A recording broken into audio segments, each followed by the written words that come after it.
All right, hello everyone. आज हम लोग एक डेरिवेशन करने वाले हैं। हम लोग इलेक्ट्रिक पोटेंशियल के लिए एक एक्सप्रेशन डिराइव करने वाले हैं। तो सबसे पहले देखते हैं इलेक्ट्रिक पोटेंशियल को हम लोग डिफाइन कैसे करते हैं। आफ्टर ऑल जो उसकी डेफिनेशन होगी उसी के अकॉर्डिंग एक्सप्रेशन भी डिराइव होता है। The expression comes from the definition itself. तो it says the electric potential at a point is defined as the external work. external कहना ज़रूरी नहीं है। the work done in moving a unit positive charge from infinity to the point. now definitions में external मिले ना मिले, मगर मैंने इसको emphasize किया है क्योंकि derivation में ये बात आपको जाननी बहुत ज़रूरी है कि हम लोग डिफाइन करते हैं इलेक्ट्रिक पोटेंशियल को कि इन्फिनिटी पे अगर एक यूनिट पॉजिटिव चार्ज यानी एक कूलम का, सिंपली एक कूलम का पॉजिटिव चार्ज रखा है, तो उसको हम लोग इन्फिनिटी से अगर किसी पॉइंट तक लाते हैं, सपोज ये इन्फिनिटी मतलब बहुत दूर, जहां पर कोई फोर्स नहीं लग रहा हो चार्ज के ऊपर, राइट। तो वहां से हम लोग उठा के इलेक्ट्रिक फील्ड के अंदर लाते हैं। तो इलेक्ट्रिक फील्ड सपोज यहाँ तक है, तो जैसे ही इलेक्ट्रिक फील्ड के अंदर आते हैं वहाँ फोर्स लगना स्टार्ट होता है और उसके बाद आपको कुछ वर्क करना पड़ता है इसको इस पॉइंट तक लाने में। ये पॉइंट क्यों? क्योंकि मैं यहाँ इसी पॉइंट पे पोटेंशियल को डिफाइन करना चाहता हूँ। आप जहाँ पर डिफाइन करना चाहते हैं या जिस पॉइंट पर इलेक्ट्रिक पोटेंशियल कैलकुलेट करना चाहते हैं वहाँ तक लाना पड़ेगा। तो मैं इस पॉइंट पर लाना चाहता हूं, तो यहां तक लाने में एक कूलम चार्ज को जितना वर्क करना पड़ेगा उसको ही बोलते हैं इलेक्ट्रिक पोटेंशियल। और इसका जो एक्सप्रेशन होता है वो होता है V = KQ/R। नाउ देखिए, अगर हम लोग किसी चार्ज को उठा करके यहाँ लाते हैं तो उस पर पोटेंशियल डिपेंड नहीं करता। हालांकि ये जो दूसरा चार्ज रखा हुआ है इसको सोर्स चार्ज कहते हैं, इसके ही कारण इलेक्ट्रिक फील्ड बनी है, ठीक है। तो इस चार्ज पे डिपेंड करता है और कितने डिस्टेंस पे वो पॉइंट है। फॉर इस पॉइंट की हम लोग बात कर रहे हैं जहाँ पे मेरा पॉइंटर है, उस पॉइंट की इस चार्ज से डिस्टेंस क्या है उस पर डिपेंड करता है। और K क्या है? K है कूलम्स कांस्टेंट, जिसकी वैल्यू 1/4πε0 होती है। ओके, तो ये होता है, अगर आप K की वैल्यू पुट कर दें, यहाँ पे K की वैल्यू पुट कर दें तो वैल्यू हो जाती है V = इलेक्ट्रिक पोटेंशियल = 1/4πε0 Q/R। ये कैसे, ये वैल्यू कहाँ से आई, इसको ही हम लोग डिराइव करेंगे नेक्स्ट स्लाइड में। Okay, let me switch the marker. भैया हो जाओ।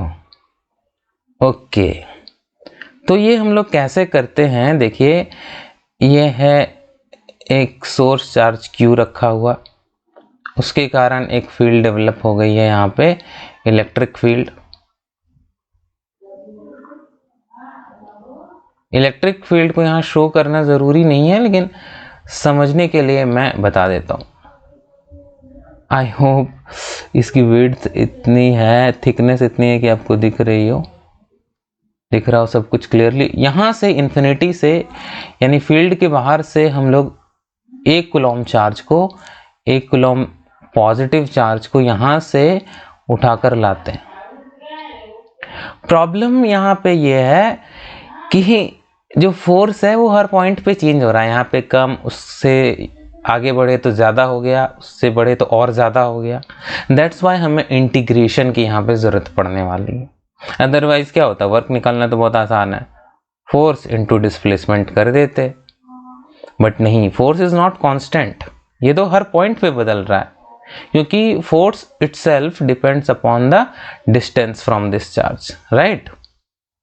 तो ये जो पॉइंट है, जिस पॉइंट पे हम पोटेंशियल निकालना चाहते हैं, ये पॉइंट, ये Q से सपोज R डिस्टेंस पे, तो हम लोग कैसे करेंगे, बिल्कुल सही अंदाज़ा लगाया आपने कि पहले उसको एक छोटे से डिस्टेंस dx से मूव करेंगे।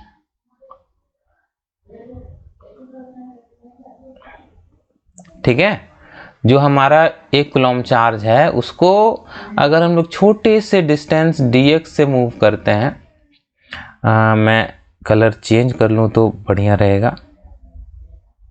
छोटे से डिस्टेंस dx से मूव करते हैं भैया, कलर तो चेंज कर लिया, दिख भी जाए। Alright, let me just bear with me. तो अगर dx डिस्टेंस से मूव कराते हैं धीरे धीरे कांस्टेंट स्पीड से, तो वर्क डन कितना होता है, Fe into dx, right. Fe क्या है, हमारे द्वारा हमारी तरफ से लगाया गया फोर्स। नाउ यहाँ पे दो फोर्सेस लग रहे हैं, बात को यहाँ पर अगर आप समझ जाते हैं क्लियरली तो it would help a lot. देखिए, आप सपोज चार्ज यहाँ पर है तो एक फोर्स ये चार्ज लगाएगी, अगर पॉजिटिव चार्ज है तो एक ये बाहर की तरफ एक फोर्स लगाएगी, ये वाली चार्ज इस वाले चार्ज पर, और बाहर धक्का देने की कोशिश करेगी। और हम हैं कि इसको अपोजिट डायरेक्शन में इधर धक्का दे करके अपोजिट डायरेक्शन में धक्का देते हुए अंदर लाने की कोशिश करेंगे। तो अगर हम चाहते हैं कि एक्सेलरेशन ना हो, कांस्टेंट स्पीड से चार्ज अंदर आए, इस पॉइंट तक पहुंचे, तो जितना एक्सटर्नल फोर्स है, जितना इंटरनल फोर्स है, उसके अपोजिट डायरेक्शन में हमें फोर्स लगाना पड़ेगा, एक्सटर्नल फोर्स अपनी तरफ से अपोजिट डायरेक्शन में, राइट। इसलिए नेगेटिव साइन बताता है कि हमारा जो एक्सटर्नल फोर्स है, रेदर आप इस नेगेटिव साइन को यहां डाल सकते हैं,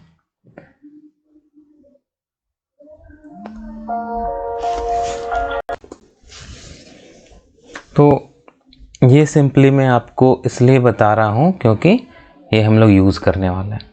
नाउ जब छोटे से डिस्टेंस dx के लिए वर्क डन होता है, Fe यानी एक्सटर्नल फोर्स जो हम लोग लगा रहे हैं, into dx displacement, force into displacement, okay.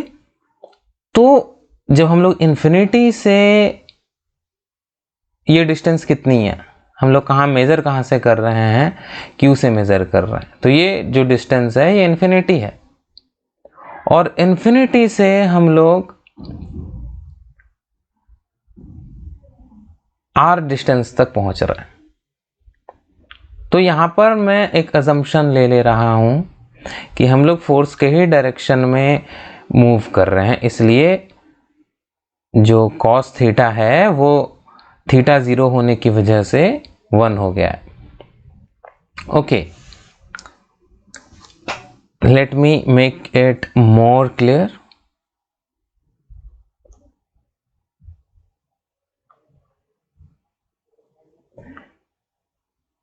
ये r डिस्टेंस है और ये इन्फिनिटी है, तो हम लोग इन्फिनिटी से r डिस्टेंस तक मूव कर रहे हैं, that's why infinity to r यहाँ पे इंटीग्रल है। नेक्स्ट क्या है, जैसा कि मैंने बताया कि एक्सटर्नल फोर्स जो है Fe वो इंटरनल फोर्स के इक्वल और अपोजिट है, इसलिए हमने -Fi पुट कर दिया। -Fi क्या है, ये जो Q चार्ज 1 कूलम्ब चार्ज पर फोर्स लगाएगा, जिस चार्ज को हम लोग मूव कर रहे हैं, वो Fi है। अब ये Fi आपको पता है कूलम्ब्स लॉ से कितना होता है, ये माइनस साइन है और ये Fi का मैग्नीट्यूड है K Coulomb's constant into Q into दूसरा वाला चार्ज, यानी दूसरा वाला चार्ज तो 1 है, अपॉन x स्क्वायर। तो ये जो डिस्टेंस है यहाँ से लेकर किसी भी पॉइंट में, सपोज ये चार्ज तो हम लोग यहाँ से यहाँ मूव कर रहे हैं ना, तो ये जो डिस्टेंस है, सपोज अभी हम लोग यहाँ पे हैं, तो ये जो डिस्टेंस है उसको हम लोग x ले रहे हैं, और ये जो x है वो चेंज हो रही है कहाँ से कहाँ तक, शुरू में इन्फिनिटी है और इस x को चेंज करके हम लोग ले आ रहे हैं r तक, तो यही x ही यहाँ पर हमारा वेरिएबल ऑफ इंटरेस्ट है, ठीक है, इसलिए x के ही रिस्पेक्ट में इंटीग्रेट भी कर रहे हैं हम लोग। Now in the next step simply q into 1 q हो जाता है, ओके। और अगर आपको इंटीग्रेशन आती है तो माइनस k को हमने इंटीग्रल से बाहर कर लिया, और q भी कांस्टेंट है, सोर्स चार्ज जो है वो चेंज नहीं होने वाला, तो उसे भी हमने बाहर ही कर लेना है, ठीक है। यहाँ पे लिखने में मिस्टेक हो गई, q भी बाहर हो जाता, एनीवेज उससे कोई उतना फ़र्क नहीं पड़ने वाला, आप समझ रहे हैं। तो एक्स स्क्वायर जो है उसको हम लोग लिख सकते हैं x टू द पावर -2, और इसका जो इंटीग्रल होता है वो होता है -2 में 1 ऐड कर दीजिए, -1 इंटू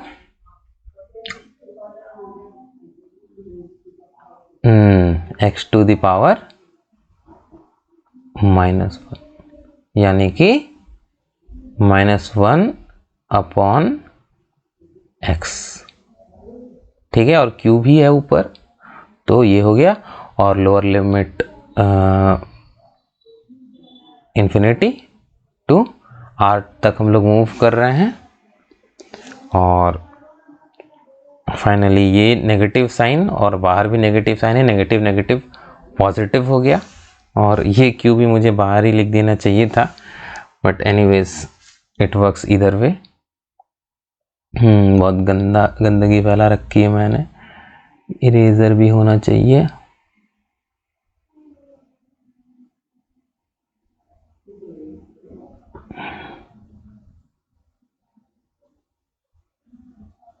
थैंक गॉड। ओके, तो ये देखिए आपने, पहले हम लोग क्या करते हैं, पहले ऊपर वाली लिमिट पुट करते हैं, फिर माइनस पुट करते हैं, और फिर नीचे वाले लिमिट पुट करते हैं किस पे, x पे। तो x पे r पुट करेंगे तो q बाई r हो जाएगा, माइनस x पे इन्फिनिटी पुट करेंगे तो q अपॉन इन्फिनिटी हो जाएगा। और ये बात आपको समझनी पड़ेगी कि 1 अपॉन इन्फिनिटी इज 0। वाई? क्योंकि सपोज एक नंबर है 1, तो उसको आप जितने बड़े नंबर से डिवाइड करते जाएंगे उतना ही उसकी वैल्यू छोटी होती जाएगी। तो 1 है, उसको आप बहुत बड़े नंबर, इनफैक्ट इतना बड़ा नंबर कि कोई उसका लिमिट ही नहीं है, इन्फिनिटी से डिवाइड करेंगे तो इतना छोटा हो जाएगा कि उसके छोटेपन की कोई लिमिट नहीं, वो एग्जिस्ट ही नहीं करेगा, इतना छोटा हो जाएगा, 0 हो जाएगा। तो q भी एक फाइनाइट नंबर है, किसी भी फाइनाइट नंबर को आप इन्फिनिटी से डिवाइड करते हैं तो आंसर 0 होता है। यानी कि नेक्स्ट स्टेप में क्या हो जाएगा, v is equal to k into q upon r minus q upon infinity 0 हो गया, और which gives you v is equal to k q upon r. और आपको पता है कि k की वैल्यू कितनी है, 1/4 पाई एप्सिलॉन नॉट। ये मैं एक्सपेक्ट करता हूँ कि आपको ऑलरेडी पता होगी, ये सब कांस्टेंट है, एप्सिलॉन नॉट एक कांस्टेंट है। तो इवेंचुअली हमें v की वैल्यू मिलती है v यानी कि electric potential is equal to 1/4 pi epsilon naught q upon r। इसके अलावा भी अगर आपको कोई क्वेश्चन इसमें हो तो आप कमेंट सेक्शन में पूछ सकते हैं। तो आई होप आपको ये वीडियो पसंद आई होगी। मिलते हैं अगली वीडियो में। Thanks for watching.